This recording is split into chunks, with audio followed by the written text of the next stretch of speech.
asked to draw whatever their favorite thing they wanted to draw was, and all the kids bent their heads and started working away.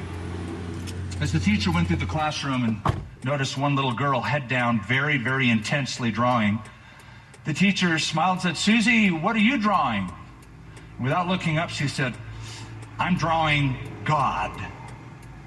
And the teacher said, "Susie, nobody knows what God looks like." And without lifting her head, without even flinching, she just said, "They will in a minute."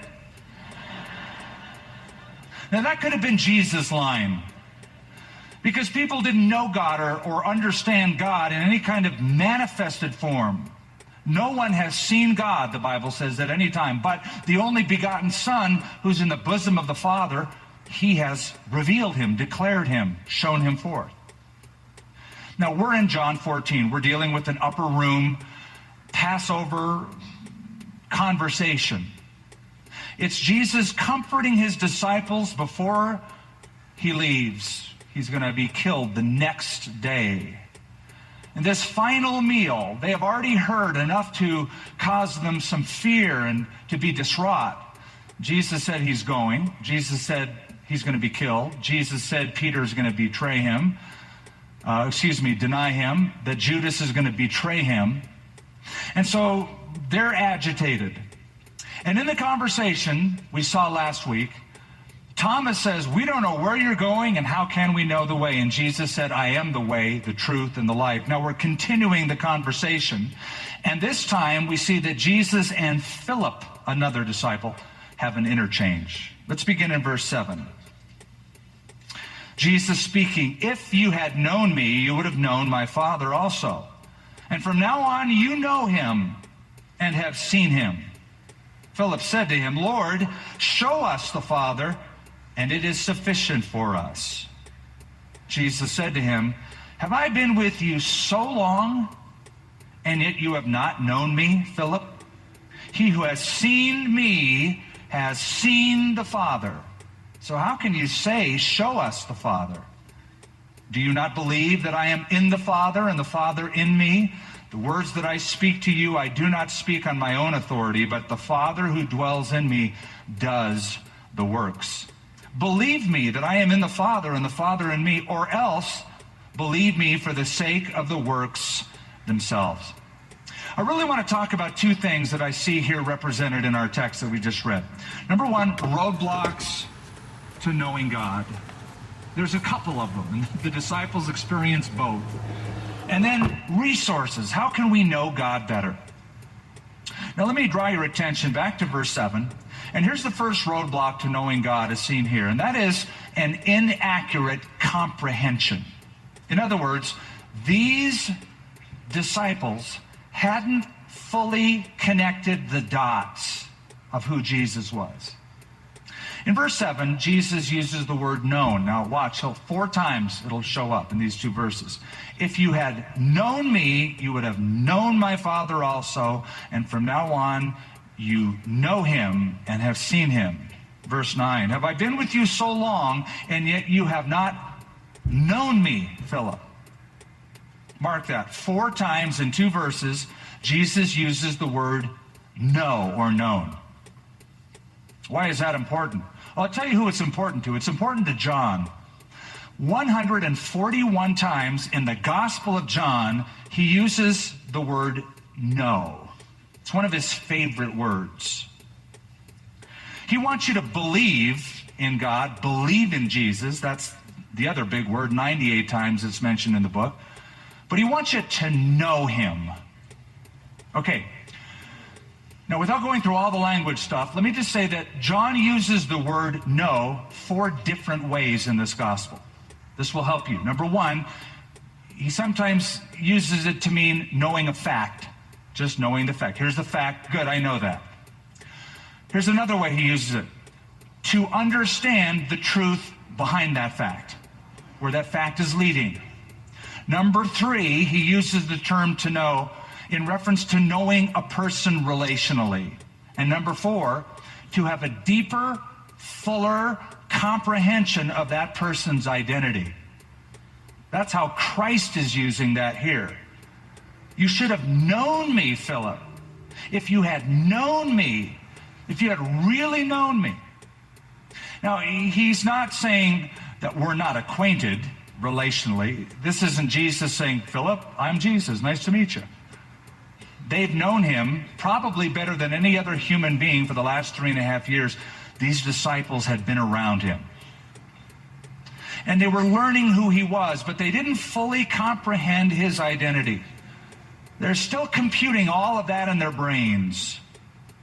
Do you recall on the Sea of Galilee when Jesus calmed the storm that the disciples asked the question, who can this be that even the wind and the waves obey him? That was their question. Who can this be?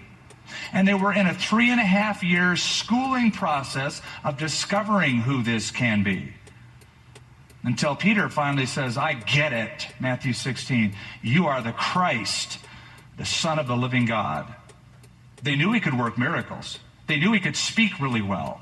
They believed that he was the Messiah, but they didn't quite grasp the deity part of it. Because of their background, their upbringing, the idea that God would reside in a physical body was foreign to them. Now, they will come to that understanding. As time marches on, Jesus will die the next day. 3 days later, he'll be resurrected. Thomas is the guy. Jesus, my Lord and my what? God. My Lord and my God. I get it. I get it now. You know, one of our roadblocks in really knowing who God is, knowing Jesus, is all the baggage that we bring into the relationship. The baggage of our upbringing, our culture, our customs, our worldview. And all of that forms a lens by which we view God. That's why a person will say things like, well, I've always pictured God like, or my view of God has always been. That's their baggage. That's their lens. Here's the point. Who you think God is and who God really is may not necessarily be exactly the same. They may be miles apart. It's true for any of us. So that's why it's important to understand who he is by who he reveals himself to be. He's been doing that for 3.5 years with these men, and obviously they didn't quite pick it up yet. So that's number one, inaccurate comprehension. Here's number two, second roadblock, an inappropriate confirmation. In other words, well, I want proof. I want some visible, physical manifestation. That's all I need. Look at verse 8. Philip said to him, show us the Father, and it's sufficient for us. Yeah. That would be like sufficient for anyone. You kind of understand where Philip's coming from? Jesus, you keep telling us you're going. You keep telling us you're going back to where you came from. You keep talking about you and the Father being one. You keep bringing the Father up. It looks like we're going to be losing you soon. If you just show us God the Father, we'll be happy. Yep. Amen. Amen. That's all we need. It will be sufficient. Amen. There's something to understand about Philip. We've met Philip before in the Gospel of John. You remember when Jesus was feeding the multitude, the thousands of people that came to Galilee? Yes. And Jesus did the miracle? Yes. To feed them. Before he fed them, when all those people were gathered around, the Bible says that Jesus turned to Philip and asked him a question. He said, hey, Philip, come here. Where can we buy bread that we can feed all these people? Yeah. The Bible says it wasn't because Jesus needed the answer to that. He did it to test him. And Philip failed the test. Philip, where do we buy bread that we can feed all these people? Immediately, Philip's little accountant, left brain, pragmatic thing kicked in. He starts computing. Okay, let me do 100 to 1,000, 15,000. He says, Jesus, I figured this out. We're going to need $20,000, 200 denarii, 8 months' wage for a common person's labor. And that won't even cover the cost of all this. But I figured it out. And it's not the right answer. The answer is staring you in the face, Philip. His name is Jesus. He's going to do it. That's the Philip we're dealing with here. So Philip says, I want to see God. Now, do you understand that longing that Philip has, and probably all the other disciples had it, this longing is the basis, at least in part, for our worship. It's the basis for our worship. We worship in faith, but we worship with the faith that one day we're going to see God face to face. That's our promise. That's our longing. Moses, you recall, prayed something very similar. He said, Lord, just show me your glory. Now, why would Moses ask for that? Think of all of the manifestations Moses had seen. He'd seen a burning bush. He'd seen the Red Sea part. He had seen a heavenly GPS system with a cloud and the fire leading them throughout the wilderness. That'd be enough. Because no, it's not enough. Show me your glory. And that brings up something very important. No matter how sophisticated we are or spiritually well-informed we are, at our very core, that's what we want as believers, to ultimately see God.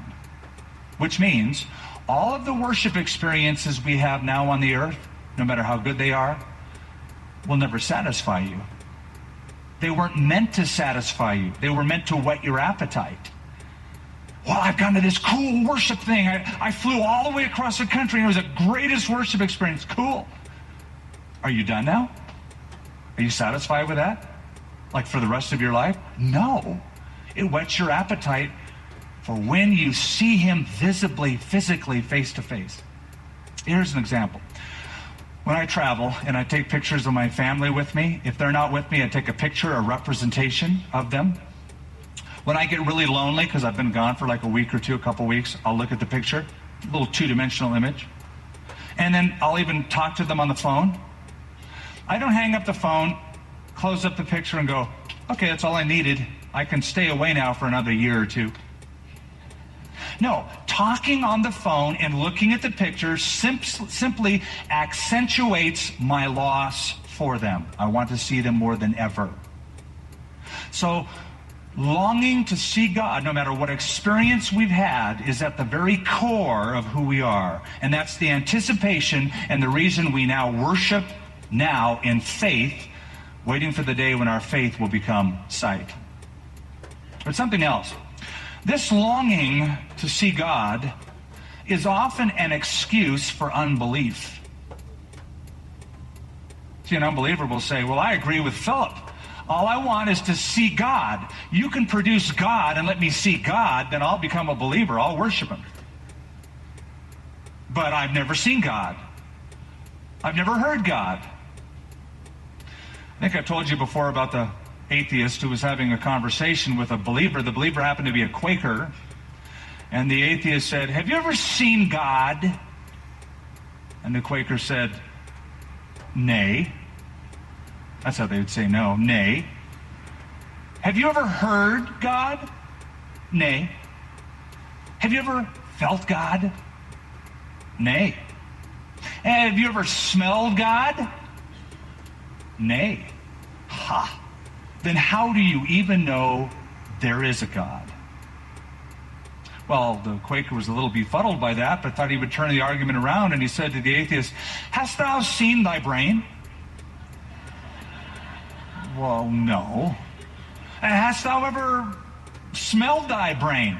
No, of course not. Hast thou ever felt thy brain? No. And the Quaker smiled and said, then how dost thou know that thou even hast a brain? It's a very rudimentary argument, but I think it packed a punch nonetheless. Something else about this desire that Philip has in verse 8. This longing is part of the root of idolatry. To make an image, some representation of God, to physically represent him. If only God could be visible. If only I could take transcendent God and bring him down to my level, a human level, so that I can relate to him. And I'll carve an image with little eyes on it and a nose and a mouth, and I'll worship that. It's the basis of idolatry. It's the root of idolatry. It's what people have done for thousands of years, and even the children of Israel had